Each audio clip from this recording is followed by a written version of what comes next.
pra montar a banda naquela época, tu não vai acreditar o que eu fiz. Já tinha acesso a uma impressora colorida naquela época. Eu fiz um cartaz que era uma janela de pop-up igual a do Windows, dizendo que eu tava procurando uma vocalista. Caraca! E larguei aquilo nos estúdios. E a literatura, o que te ensina e tal, eu sempre dizia assim, o negócio. Tudo bem, tá tudo certo.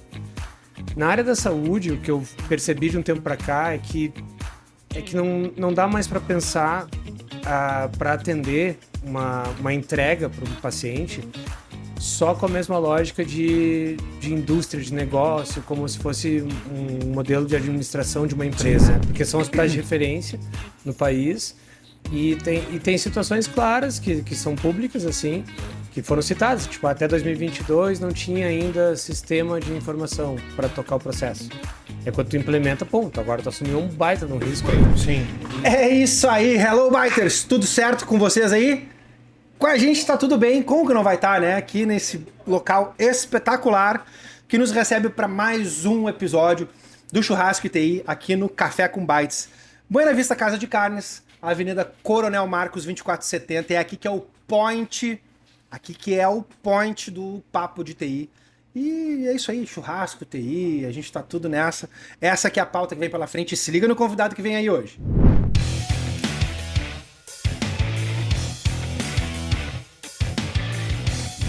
Feito as apresentações, o pessoal tá demorando pra servir agora aqui, né?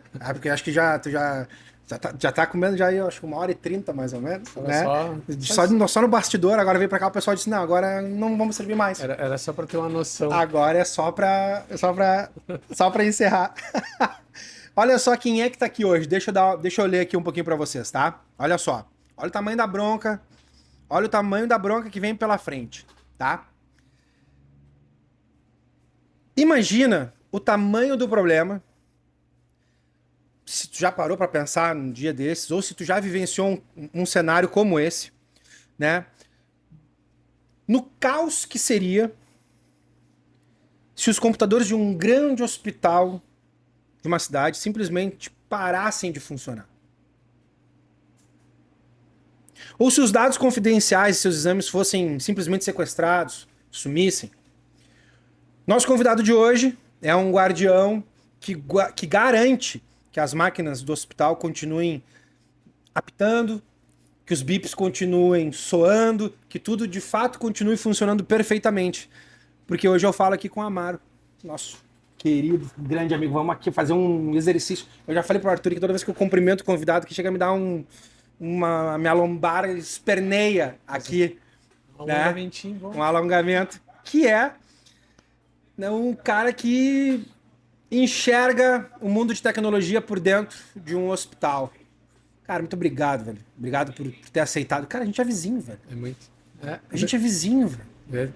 A gente é vizinho mesmo.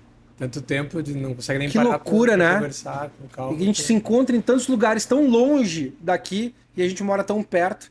Então, queria te agradecer por ter aceitado o convite de trocar essa ideia, conversar com a gente um pouquinho aí nessa bolichada aqui que tu já viu como é que é a função, né? A gente vai conversando, vai perguntando, a pauta vai indo, a carne vai chegando e as respostas vão vindo e a gente vai para onde a pauta leva. Então, te agradecer aí pelo esse teu tempo, pela dedicação de estar aí com a gente hoje. Eu que agradeço, fiquei muito feliz do convite e agora a degustação também. Tá chegando, daqui a pouco chega mais uma aí. Barbada, né? Daqui a pouco mais chega. Daqui a pouco chega. Eu vi que quando a gente chegou aqui agora, tem um cenário diferente hoje aqui. As câmeras não sei se chegam a pegar, mas aqui atrás de mim acho que aparece um pedacinho aqui, ó, dele aqui. O pessoal que pendurou aqui um violão, aqui, guitarra e tudo mais aqui dentro do negócio. E o meu convidado aqui, além de todos os dots tecnológicos, também arranha um pouquinho É hobby, assim? É uma coisa que... Quanto tempo que... Agora é hobby. Quanto tempo que toca já, assim? Então... Arranha no instrumento. Porque lá no evento lá, né, Arthur? No eventinho lá, teve a galera que subiu no palco lá e deu um... Fez uma função ali, né? Mas foi a carne. Daí. Lá foi a carne, não foi a cerveja. Lá foi só a carne. É o efeito da carne. O efeito da carne. Não, na realidade, a música, pra mim, tem uma conexão antes de tecnologia, desde criança e tal. E aí eu cheguei a ter banda na meados de entre 94, depois 2013 eu fui ter uma banda mais assim, com um nível um pouco mais profissional. Banda organizadinha mesmo, assim. Banda de rock organizado, assim. Porque eu lembro quando Composições próprias e tal. eu lembro que quando eu era piá, a gente brincava de banda também. Mas era com raquete, com vassoura. Mas pra gente era tudo tão real. A gente ensaiava Guns N' Roses. Não, dá pra catar, tem material na internet das antigas do tempo que as coisas eram 4x3 ainda, né? Dá pra catar na internet, tem. Tem filmagem VHS. Ô, edição, capricha aí, capricha aí. Procura por Ana Rata. Ana Rata. Ana Rata. Foi uma banda que eu tive quando era mais novo. Na realidade, assim, eu tive sempre envolvimento com música, né? Pois então, foi essa a provocação inicial. Eu tive... Em 2003 até 2009 eu tive essa banda. A gente chegou a produzir um álbum na época com o Educar. E mas era muito novo, assim, não tinha muita ideia de como fazer aquilo virar alguma coisa. É um som que tem potencial, se procurar depois no YouTube tem material. Olha aí, ó. Começou. Chegou a gaita. Agora é olha sempre aí. muito fácil Olha de aí. conversar, né? Que tal? Nossa Senhora. Deixa eu virar pra cá pro convidado aí. Vai falando. Eu vou Aí? falando, porque daí. Vai falando, vamos deixar essa gaita assim. Ó. Era essa pegada da música, na realidade, eu me envolvi nos festivais de música de Porto Alegre, a gente Sim. teve premiação. Tu tá me fazendo lembrar agora que eu tive prêmio, a gente ganhou no 5º Festival de Música de Porto Alegre, a gente ganhou o 2º lugar. Depois no 6º eu ganhei melhor arranjo. Depois no 7º Festival de Música de Porto Alegre a gente fez o encerramento do festival. Mas aí a banda começou a ter... Um vai virando pai, o outro vai Sim. viajando para outro país e tal. E a gente Mas esse envolvimento de banda de bairro, de escola, assim. se eu te disser o jeito que começou a essa música- banda é muito louco. Como tu começou a aprender a tocar? Vamos lá, vamos resolver. Tu Eu ganhei um violão do meu avô, ganhou um violão. quando eu tinha 10 anos de idade. E aí isso foi virando assim, uma coisa bem basiquinha e tal, mas eu era muito engajado. Aí eu me enfiava em qualquer coisa das escolas, né, para poder participar dos Entendi, festivais, entendi. ou entrava pro Grêmio Estudantil para poder fazer os festivais. E se colocar num local aqui vai acontecer alguma coisa aqui. Aí criava os eventos, né? Mas aí, depois de um certo tempo, começou... Tu já viu, lembra aquele filme da Encruzilhada? Tá. Que tem o Daniel San, que não é o Daniel San, né? Mas... Sim. Chama os atores pelo nome dos personagens do filme, né? eu era pequeno e eu pensava assim, vou ter que fazer um pacto com o diabo pra tocar guitarra nesse Pra cara. aprender, né? Bobagem, mas, né? Crianças. Aí, eu me lembro que eu fiz uma coisa pra montar a banda naquela época. Tu não vai acreditar o que eu fiz. Já tinha acesso a uma impressora colorida naquela época. Eu fiz um cartaz que era uma janela de pop-up igual a do Windows, dizendo que eu estava procurando uma vocalista. Caraca. E larguei aquilo nos estúdios. Sabe? Tu tá me fazendo lembrar um negócio que não muito... Nem imaginava que eu tinha falado isso. Aí eu larguei aquele cartazinho que eu tava fazendo uma busca. Recrutando. Era uma janela de Finder, assim. Sim. E aí eu tava fazendo uma busca de uma vocalista. Recrutando. E de baterista. Eu me lembro que fazia as reuniões lá em casa, no quarto onde eu morava com minha mãe, ainda era novo. E aí no quarto fazia entrevista com o pessoal da banda e fui montando a banda. Até que saiu... Me lembro até hoje do batera tirando uma onda na minha cara, dizendo assim, o que tu toca? Não, eu toco tchá-tchá-tchá e tudo mais. O cara é um baita do músico, renomado, já tocava de tudo de trás pra frente e tal. E e aí depois veio a vocalista, também fiz a entrevista e tal, a gente marcou estúdio, tudo na Zona Sul ainda. E aí foi juntando a banda e a gente se inscreve para uma música autoral minha num festival. Cara, eu tinha... 15? Não, aí eu já tava entre os 18 e os 20 e poucos. Entendi. Por que eu te fiz a pergunta? Porque o meu relacionamento com a música, ele se dá...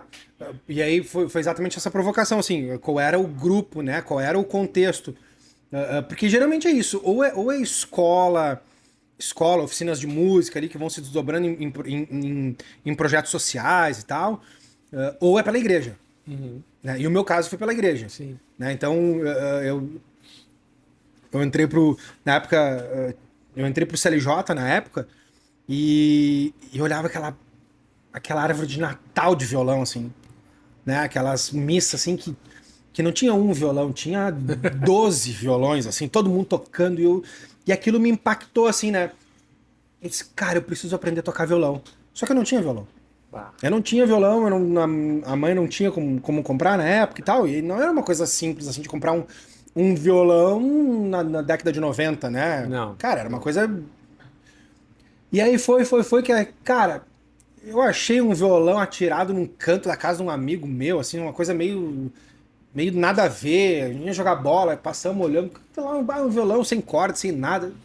Cara, tu pode me emprestar o violão? Cara, mas nem tá funcionando. Não, mas me empresta, Cara, me peguei o violão todo torto, todo quebrado, mandei arrumar, botei corda.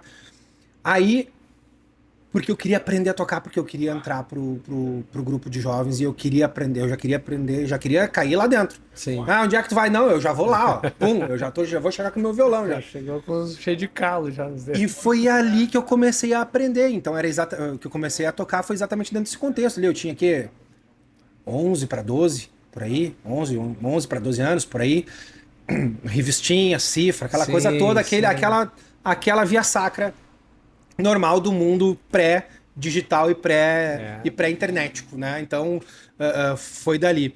E claro, isso se desdobrou depois num hobby, num apreço pela música, tudo assim, que não desenvolvi isso profissionalmente. Mas chegar lá no meu quartinho no meio da bagunça, lá tem meus instrumentinhos pendurados na parede lá. Sim. E esse aqui hoje chamou a atenção. Depois a gente vai mostrar pra vocês aqui o que tem aqui. Mas por isso que eu te fiz a pergunta, porque eu sei que tu é da função, então. A conversa já deu uma espalhada aí, já. Daqui a pouco a gente recolhe de novo. E as primeiras lembranças de churrasco? As primeiras lembranças de churrasco? É família, é lá desde a época do vô e tal.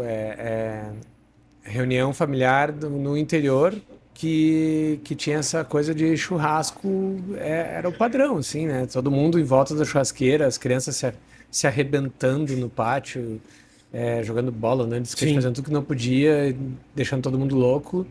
E o churrasco rolando, né? Eu acho que desde ali foi assim, depois dali segue pro pai, né? Sai do vô, segue pro pai, e o pai é o que domina a churrasqueira, né? Sim.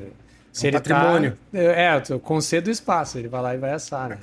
Agora, de um tempo pra cá, que ele tá deixando mais, assim, a gente fazer o churrasco servir pra ele. Assim. Mas a família é sempre a lembrança de onde veio essa reunião com a carne. E aí é uma pergunta, a tua lembrança, as tuas primeiras lembranças de tecnologia, veio através da música, de estar conectado com aqueles equipamentos, com todo aquele cenário de estúdio, ou não, ou foi por um outro lado, assim, essa lembrança de tecnologia, assim? Totalmente, tanto pedaleira, pedaleira digital agora. Na época a gente não tendo tanto acesso também, mas totalmente, tá? Porque em 94 foi quando eu tive meu primeiro computador, que a mãe tinha feito um consórcio da Brastemp. Caraca, isso, né? E aí, que foi a primeira coisa que eu fiz, né, com o computador? Perder a garantia dele, foi abrir pra ver como é que era. E era aqueles... lembra dos processadores MMX, que eram os cartuchão? Não, minto, antes dos cartuchões, os cartuchões já eram os Pentiums, né? Então a gente abria e tal. Era eu e meu irmão mais velho, tem um irmão mais velho que é o pianista da banda, que, né, 5 anos de diferença, mas eu sempre tive colado essa com ele. Essa vertente musical família ou começou na geração de vocês? Eu acho que tem, porque o meu velho tocava trompete, hoje ele não arranha mais, mas ele já tinha uma veia meia musical artística, assim. Mas mais também de escola. Também, no mesmo contexto. Depois não seguiu. Mas as bandas de baile, aquelas coisas que tem no interior, né, chegou a tocar. E aí eu fui ali me grudando com essa parte tecnológica, porque eu tinha que achar um jeito de poder gravar a banda. Então, aí eu comecei a investigar interfaces, essas coisas. E isso tinha sempre uma necessidade. Todo mundo enxerga uma lógica assim, vai gravar, botava num tape, cassete lá e gravava. Funcionava. Aperta no rec, vai. Né? Daí tu gravava, fazia o quinto ping-pong, tu só via chiado. Exato. Mas o ritual era bacana, né? E aí quando a gente vai para a liturgia, né? Quando a gente tem a possibilidade de chegar, e ainda mais em Porto Alegre, que tinha pouco isso aqui. Sim. Então a gente ia numa distribuidora de tecnologia que podia trazer isso e tal para poder investigar, estudando muito em revista Lembra da áudio, música e tecnologia? Áudio, música e tecnologia. Né? O cara tinha que, para poder saber das coisas, tinha que ir ali. Era a internet fonte, né? era zero naquela Sim. época, né? Daí, então, assim, meu envolvimento, uma coisa foi puxando a outra. Sim. Assim, para fazer a gravação multipista, com latência próxima de zero, sabe? Todas essas maluquices que já com aquela idade já ficava atucanado. E meio que fui assumindo esse papel. Então, assim, no mesmo momento que estava fazendo composição, indo fazer show, tarará, tinha essa parte toda de produção do áudio que tinha que ficar cuidando. Então, eu cuidava da gravação até a sonorização. Sim, sim. E isso foi me envolvendo. Hoje eu tenho um estúdio de gravação, faço produção de banda Já também. faz jabá aí. Qual é o estúdio? Qual é o estúdio? Qual é o estúdio? Audioloft. Fica em cima de casa. Caraca, hein? Tu vai lá conhecer, Mas o Arthur também que vai lá. beleza, vai hein? todo mundo lá. Olha aí, ó. Nós vamos fazer ainda a produção dessa banda do Café com Bites vai ser lá ainda. A produção é. Já tem uma banda completa. Cara, ó, aguardem cenas dos próximos capítulos. Vem aí. Pra ficar com gancho, tá? Vai. A parte mais importante da produção não é a produção, é a pré-produção. Pré-produção. Isso dá pra conectar, dá pra fazer muito depara com tecnologia, muito, total. Boa. E aí então começa essa brincadeira de TI em 1998, passando por balcão de suporte, né, puxando cabo, resolvendo BO, depois vai dominando infraestrutura, vira coordenador, assume a bronca gigantesca de ser um dos DPOs, né, desse complexo chamado Hospital Ernesto Dornelles. Isso vai se desdobrando em outros desafios, CISO, e hoje está como diretor de segurança da informação da instituição.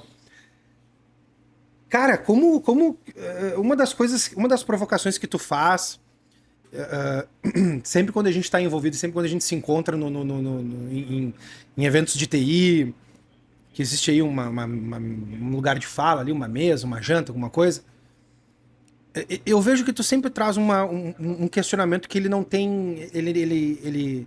Ele é fim de fala. Ele é fim de fala. Porque enquanto a gente de TI faz uma manobra, né, um malabarismo matemático para a gente querer por A mais B provar o nosso ROI, provar o nosso ROSE, né, os nossos retornos em investimento de segurança, o investimento disso, o investimento daquilo, porque o negócio isso, o negócio aquilo. Cara, no teu caso o negócio é uma vida. E eu vejo sempre tu fazendo essa provocação. Tá, e pra mim? Quanto que é uma vida? E aí a conversa é tipo assim, tá, próximo assunto. Porque tranca, sabe, o joguinho do dominó ali, que tu não tem uma outra pecinha pra botar junto e continuar a conversa. Porque, quanto é que é na indústria do futebol?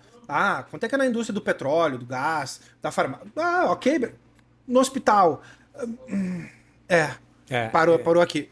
Eu tô trazendo isso já faz um tempo, porque... E o intuito, claro, não é uma provocação só para... Porque eu imagino que ela seja uma provocação assim, muito forte dentro do setor de vocês, assim, Exato. Da bolha, né? Exato. Isso ok, mas quando tu leva isso pra fora, causa uma, né? É que eu acho assim, ao longo da história, eu trabalho nessa instituição desde 98, né? Ao longo da história é importante assim, perceber que a gente vai sendo moldado. Sim. Né? E tu vai estudando, e tu vai fazendo formações, vai compartilhando com outros cenários, e a literatura, o que te ensina e tal, sempre diz assim, o negócio. Tudo bem, tá tudo certo. Na área da saúde, o que eu percebi de um tempo para cá é que não dá mais para pensar para atender uma entrega para um paciente só com a mesma lógica de indústria, de negócio, como se fosse um modelo de administração de uma empresa. O que ficou claro para mim, não sei se tem a ver com a idade ou depois que a minha filha nasceu, tal, que eu fiz um resgate de qual é o meu propósito com essa história toda. De conceito, né? Eu estou trabalhando com tecnologia por quê? Eu estou trabalhando com segurança por quê? A minha escola de segurança da informação não se deu pela TI. Ela vem junto porque quando o cara pisa em suporte, em infra, tu te envolve com segurança. mas eu tive uma trajetória bacana com segurança do paciente. Sim. E isso abriu os olhos para uma lógica dos riscos que estão associados a esse contexto que eu comento lá, não é um parque de diversões, não é um shopping. Tu não vai para um hospital procurando diversão, né? Tu vai lá por alguma situação que tu quer melhorar a tua vida, ou que tu quer salvar a tua vida, né? Ou que tu quer evitar que tu tenha algum problema, que ainda não é uma cultura, talvez, de prevenção muito assim, difundida, né? Eu acho que talvez as próximas gerações... Não é uma escolha, né? É uma circunstância. Tu acaba inserido numa Seja situação. direto ou indiretamente, né? Então, eu fiz esse resgate com propósito e isso foi me dando uma lógica assim, calma aí, não é um negócio. Não que eu não soubesse disso, mas é que eu nunca parei para discutir, né, refletir e colocar dessa forma. Se trata de uma prestação de um serviço de saúde para pessoas. Então não tem nada a ver com tecnologia, não tem nada a ver com processo, tem a ver com pessoas. E na medida que a gente participa dessas discussões onde a tecnologia ela precisa de alguma lógica, pelo menos para a gente poder estruturar conversas, né? Vem sempre essa visão, negócio, dinheiro. Uma instituição de saúde, sim, ela precisa de dinheiro, mas para se tornar sustentável para garantir essa entrega para o paciente. Não tem outro fundamento, né? Então, quando eu trago aquela provocação assim e a gente fica... que é importante estabelecer essa visão de conhecer o teu negócio, do ponto de vista de o que a tua instituição faz, para poder saber se tu está gastando mais ou gastando menos, se tu está colocando o controle certo, a ferramenta certa, porque senão tu pode estar só jogando dinheiro fora, né? Isso eu entendo, só que infelizmente a gente joga essa palavra negócio porque ela virou uma espécie de sei lá, de linguagem padrão para poder definir o assunto. Mas no fundo não é sobre isso. Aí por isso que eu disse assim, tá, quanto que eu estou gastando, quanto eu estou deixando de gastar, mas isso faz sentido quando a gente estiver falando de vida, daí que vem essa provocação. Quanto que vale uma vida? Pronto. Né? Então a ideia não é nem acabar estabelecendo uma rota sem saída para a conversa, mas um olhar diferente. Não, mas é uma provocação conversa, forte. né? É uma provocação forte. Para a gente poder dizer, tá, eu estou investindo pouco ou menos para dar certo lá no final, quando esse paciente for sair daquele hospital e não precisar voltar, né? E se caso ele precisar voltar é porque ele quer continuar fazendo um tratamento ou quer trazer um familiar porque ele criou confiança naquele estabelecimento. Então, assim, é um momento bem difícil porque quando a gente vai levar essas conversas de aprovar um projeto, de renovar um licenciamento, de aumentar a régua para um tipo de controle, ou né, alguma coisa que a gente vai tentar melhorar a gestão de algum processo interno que mexe com os dados do paciente, que mexe com o caminho, a gente chama de jornada do paciente, né? Desde que tu entra até que tu vai embora, isso existe um dia depois, né? Não é deu a alta e está resolvido. Então, como é que eu consigo fazer com que a instituição entenda o valor que isso tem, não baseado no preço das coisas, e baseado nesse resultado. Então, assim, tentar trazer toda hora para essa visão, para essa defesa de por que eu preciso licenciar isso, preciso renovar aquilo, preciso aumentar um controle, é trazer essa visão. Não tem nada a ver com tecnologia, não tem nada a ver com o atacante, tem a ver com essa pessoa conseguindo sair dali com a saúde dela melhorada, né? Ou se ela entrou com risco de vida, né? Sair dali salva. E aí eu entendo que muitas das nossas conversas aí, muitos dos nossos eventos de TI, dos nossos papos, muitas vezes quer ir... E aí eu não sei se é uma questão cultural, muitas vezes uma questão de entendimento do todo, da vida, da fase, do momento de cada um, e tá tudo certo. Mas esse tipo de questionamento que tu faz, que tu traz,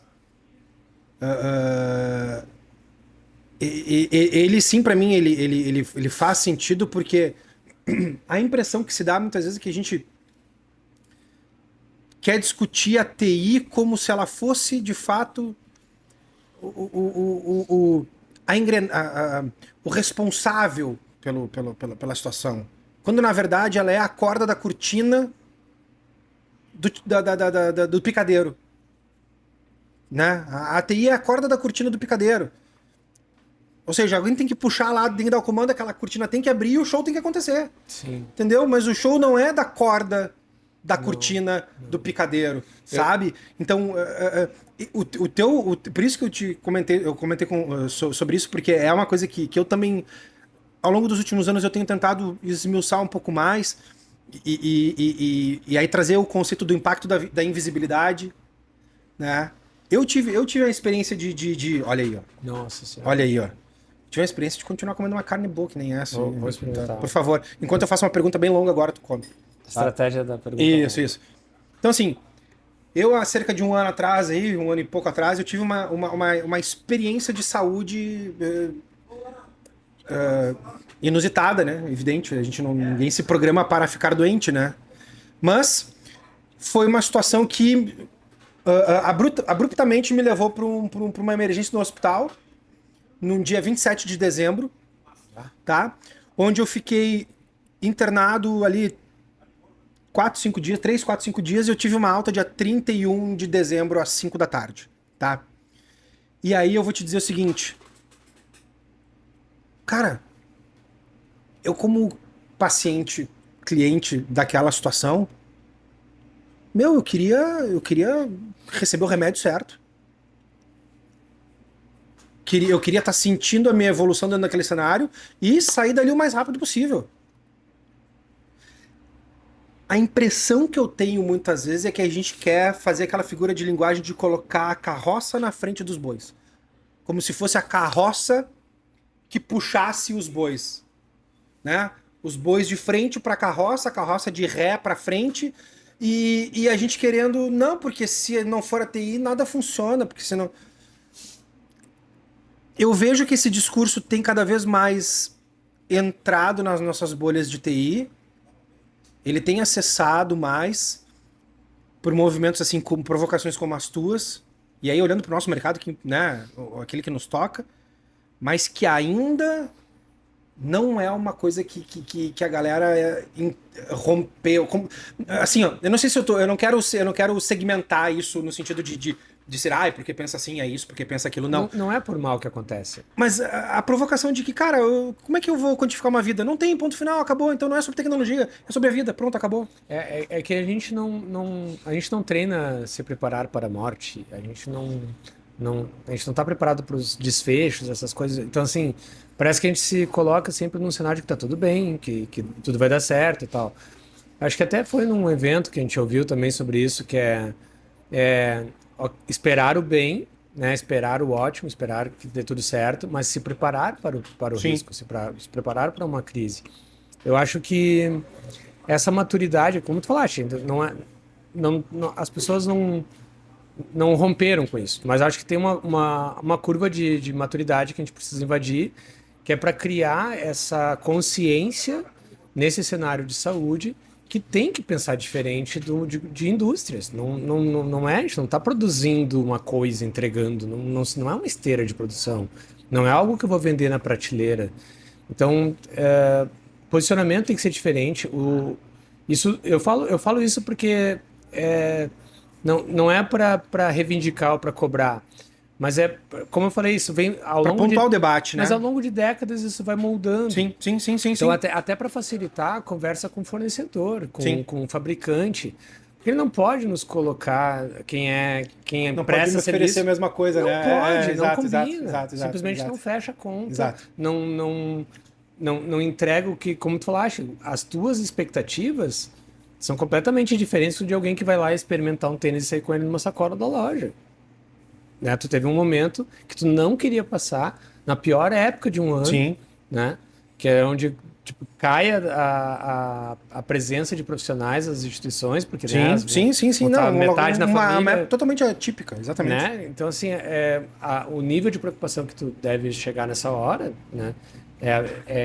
Então assim, para tu poder causar uma tranquilidade nesse paciente e tal, tem toda uma outra estrutura que na realidade depende de pessoas E aí sim vai para o nível de processos para poder ter um controle de excelência, de qualidade, de segurança, para depois pensar em tecnologia. Por isso também que é difícil, às vezes, uma instituição de saúde colocar prioridade em tecnologia. Né? Para as áreas de TI isso dificulta muito, na realidade.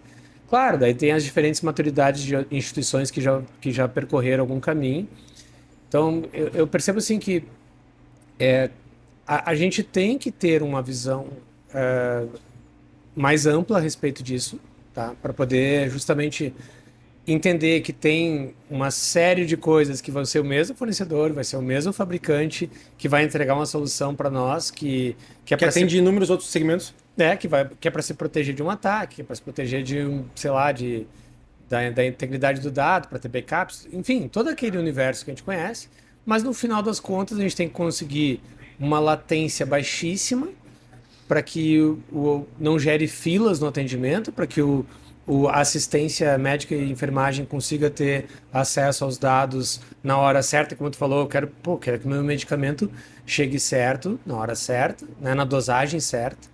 Então, esses cuidados, né? Agora a gente está discutindo muito sobre OT e IoT, porque cada vez vai ficar mais... vai aumentar a superfície de risco para as instituições, porque elas vão depender mais de tecnologia.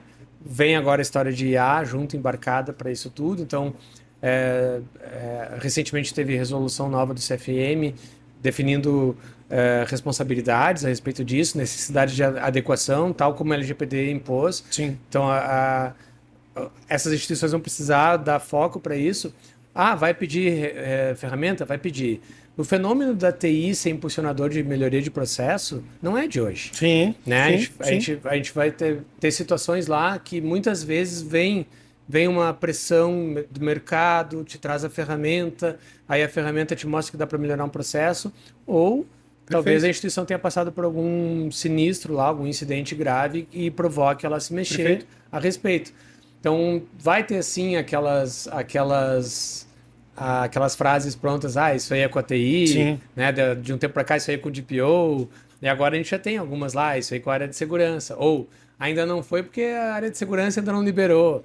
E assim, são só fragilidades, na realidade, dessa falta de entrosamento, dessa visão de processo. Por isso eu acho assim, alinhar propósito no nosso segmento é fundamental, porque daí talvez aí consiga ter um melhor investimento, evitar desperdícios, porque isso é muito comum pela fragilidade de às vezes tu ser... Porque o nosso hospital, por exemplo, ele é um hospital pioneiro na área de controle de infecção hospitalar no Brasil, na década de, 60. E aí a gente tem outras coisas que aqui na cidade promove, por exemplo, a capitania do Hub de Inovação ali no Tecnopuc, que conecta outros hospitais. Então, assim, tem uma provocação do nosso hospital que se coloca à frente. Então, às vezes, a gente vai estar assim, se colocando a risco de implementar coisas que ainda não foram bem testadas. Sim. Né? Então, inevitavelmente a TI, a área de segurança, a área de inovação, puxa esse carro. Faz essa transição. E aí parece que está atropelado, né? Parece que está invertida a coisa. Sim. Mas já tem uma maturidade bacana onde a área assistencial tem provocado e tem também percebido a necessidade de trabalhar em entrosamento, tá? Isso eu acho que mudou muito, assim, da pandemia para cá. A pandemia foi um marco, né? A pandemia transformou, acho que, de novo, essa ideia de ressignificado, de realinhamento com as coisas. Tá todo mundo numa beira de uma calçada com a emergência aberta, né? Isso não foi um evento marcante que realmente revisita tudo.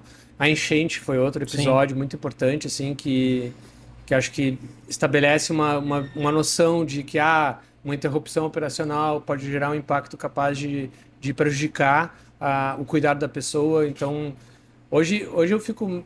Não é que eu não me preocupe com o ataque cibernético. Você está batendo na porta o tempo inteiro, né? Daí a gente tem Fire, tem MDR, tem que fazer suas funções, mas eu me preocupo muito com a continuidade operacional para garantir esse atendimento da pessoa. em razão de uma série de outras fragilidades que envolvem o uso de tecnologia e às vezes é a dependência da tecnologia. Então é por isso que eu acho que a gente tem que ter um olhar mais profundo quando vai falar em a tecnologia para a saúde, porque corre o risco de buscar facilidades, buscar produtividade, buscar eficiência e ficar muito dependente de uma tecnologia ou de uma estrutura, de um ecossistema digital, e quando isso se interrompe.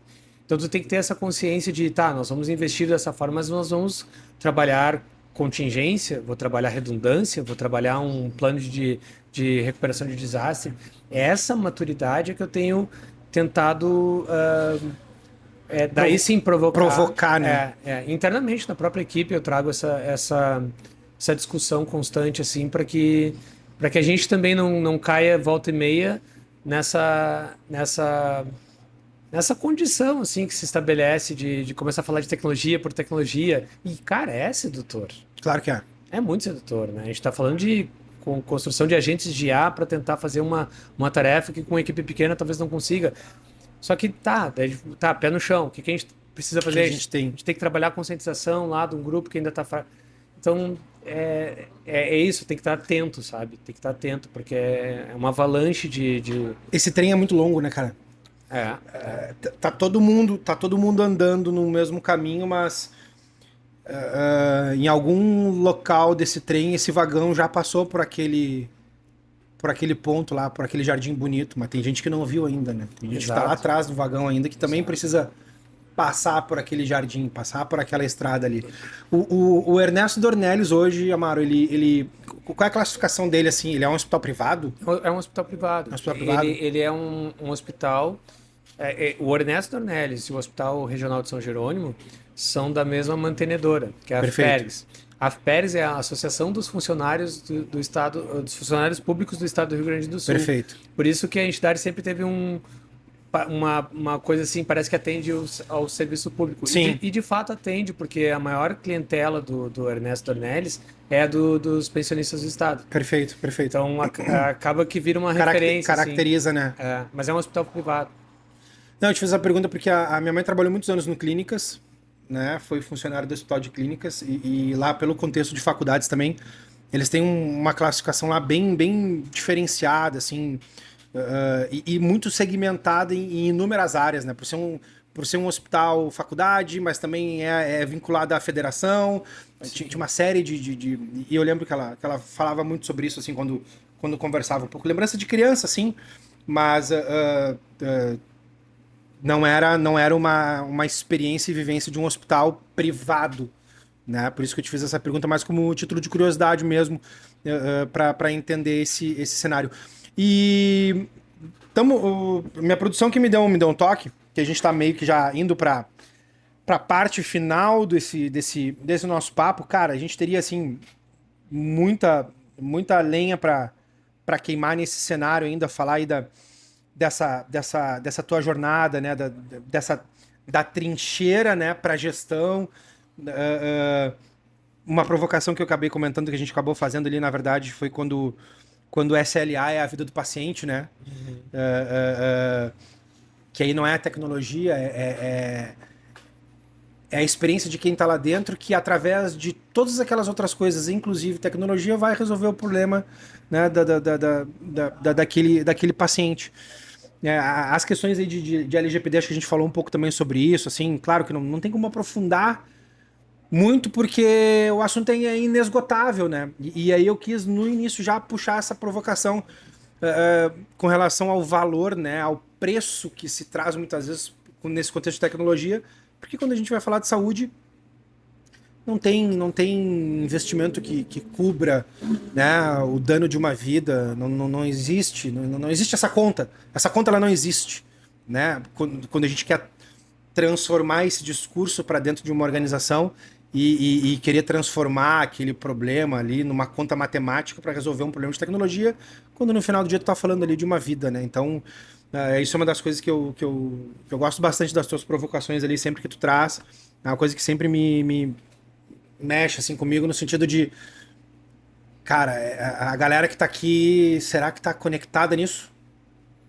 né? Será que ela tá conectada nesse Wi-Fi?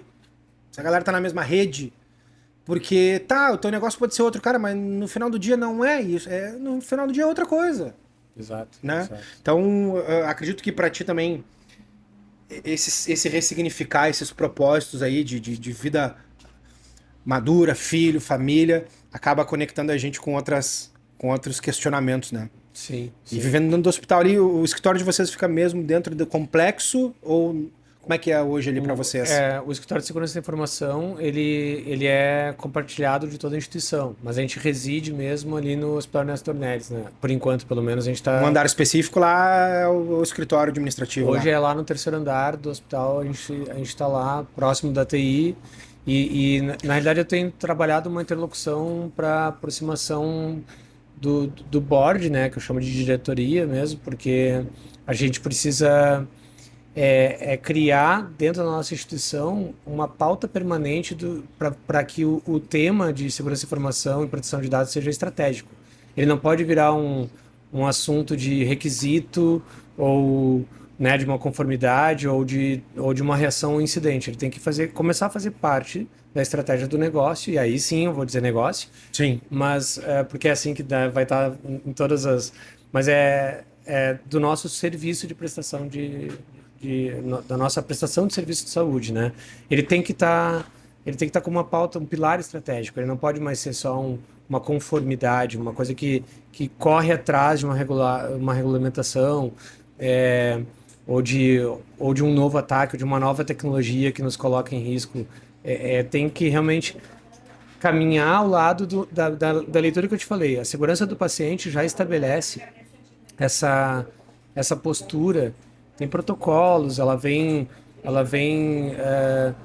assim ao longo da história de ciclos de aprendizado de grandes incidentes da aviação. Então, traz todo um know-how que te ajuda a perceber que às vezes a gente está olhando na ponta do iceberg e na realidade tem muita coisa que já aconteceu antes.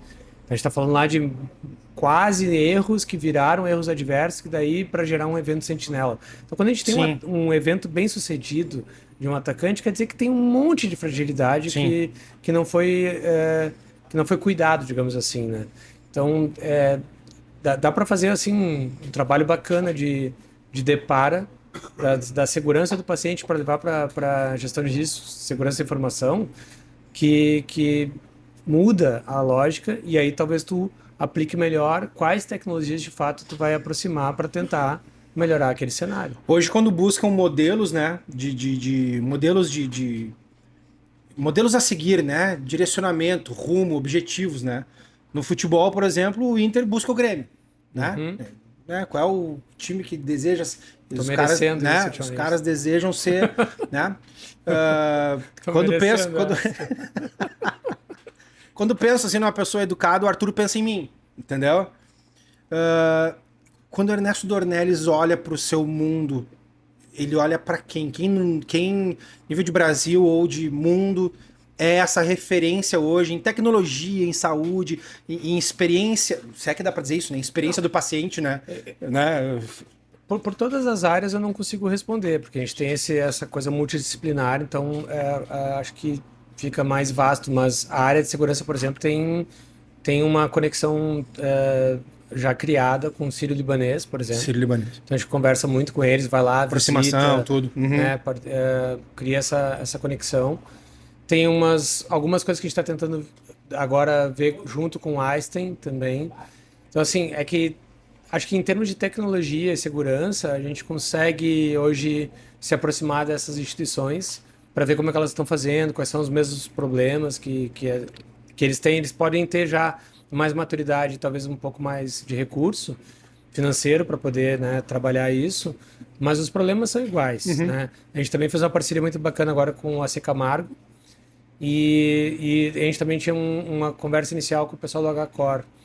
E, cara, todos tinham, assim, cenários que às vezes eu ficava assim, não acredito, sabe? Tipo, como assim? Sim. Porque são hospitais de referência no país, e tem situações claras que são públicas, assim, que foram citadas. Tipo, até 2022 não tinha ainda sistema de informação para tocar o processo. É quando tu implementa, ponto. Agora tu assumiu um baita no risco, né? Sim. E até você usou a expressão lá, usaram, era mato alto. Mato alto, boa. Né? E eu achei bacana, assim, a perceber isso. Aí fazem o uso de modelos como a gente também vai se apoiar. Você vai pegar ISO, vai pegar NIST, Sim. vai tentar trabalhar essas coisas para entender qual é o teu cenário e qual é a tua prioridade de agir. Assim, esses hospitais de São Paulo, assim, são referência. A gente tem uma troca também próxima com o Mário, aqui no Band de Deus, né? Já teve alguma troca também com o pessoal do Moinhos. A gente tem ali, por causa do BioHub, que nós temos o Centro de Inovação e Tecnologia em Saúde no Ernesto Anelis. Aí tem o BioHub no Tecnopuc. Então a gente também tem conexão com o Mãe de Deus, no São Lucas, a própria Unimed com as emergências e a parte toda de inovação, e agora também o Divina. Então, assim, já tem essas trocas dessa comunidade já há algum tempo, assim, para poder se apoiar, e as dores são muito parecidas. Sim, né? São muito parecidas. Espetacular. É isso aí. Viu só? Viu só a aula de hoje? Esse aqui, ó. Essa aí, então, olha só. Eu ia te perguntar, não como é que foi o episódio, mas como é que tava a carne? Agora eu tô de boca cheia. Que beleza, É hein? demais a carne. Eu vou levar a minha hoje também. Não, tu entendeu que isso aqui é só. A gente, na verdade, inventou uma desculpa pra fazer um churrasco a mais no dia da semana. Tá? Então, cara, quero te agradecer, Amaro, mais uma vez aí, por ter gentilmente, desde a hora que eu comentei, que eu conversei contigo, de ter aceitado vir aí conversar um pouquinho, conhecer aqui essa brincadeira, essa bulichada que a gente faz.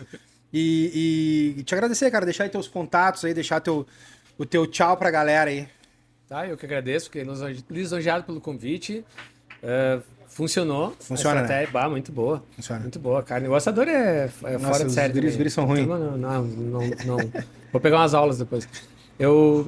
Cara, eu tenho contato do LinkedIn. LinkedIn? Né? Também não sei de cabeça, mas é fácil de achar, Amaro Neto. Amaro Neto, sim. Né?